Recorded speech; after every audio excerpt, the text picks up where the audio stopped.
I call the member for Hindmarsh. Thank you, Mr Speaker. My question is to the Minister for Defence. Will the Minister inform the House how the naval shipbuilding strategy announced by the government in Adelaide recently will help secure Australian shipbuilding jobs? I call the Minister for Defence. Mr Speaker, I thank the honourable member for Hindmarsh for his question, and I commend his ongoing representation for the constituents of Hindmarsh, for people living in the suburbs of West Lakes to Ascot Park and in between. He's a strong advocate for their interests in this place.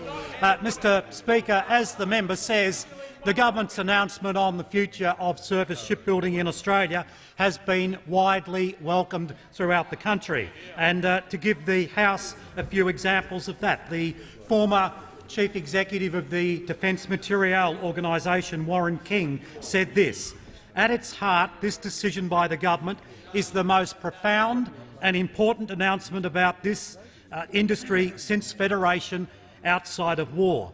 Or the comments of Andrew Bellamy, the Chief Executive of the Austral shipbuilding firm based in Western Australia. "A truly transformative change," said Mr Bellamy, who went on to say, "a damn good piece of policy." This coming from one of the leading shipbuilders in Australia. Or in the honourable member's home state of South Australia, the head of the Defence Teaming Centre, Chris Burns, said of the announcement, "The federal government has shown leadership in making commitments towards a longer-term plan." He went on to say that this is a significant vote of confidence in Australia's shipbuilding industry. So why would he be saying that this is a significant vote of confidence in Australia's shipbuilding industry? Well, for a number of reasons, Mr Speaker. Firstly, it gives certainty to shipbuilding as an industry in Australia, an industry which, I remind the House, had been completely abandoned by the Labor Party when they were in government.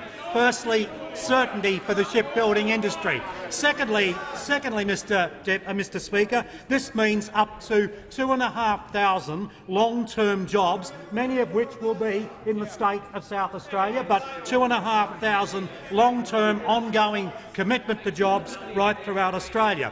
Thirdly, it means certainty for defence itself. It means certainty for defence itself because we are bringing forward to 2018 the construction phase for the offshore patrol vessels, and we are bringing forward to 2020 the construction for the future frigates. As I said, this is certainty for defence. No wonder, Mr Speaker, no wonder it was praised by none other than the Labor Premier of South Australia, Jay Weatherill, who said this: "It creates the continuity and jobs that workers have in this state and around Australia. The continuity and jobs that workers want in South Australia and around Australia, praised by none other than the Labor Premier of South Australia, Jay Weatherill." So good for defence, good for industry and good for the workers in Australia. Member for Perth will leave under 94A. The only people that so far haven't praised Member for Perth will leave under 94A. is the Labor opposition here. Minister's time's expired.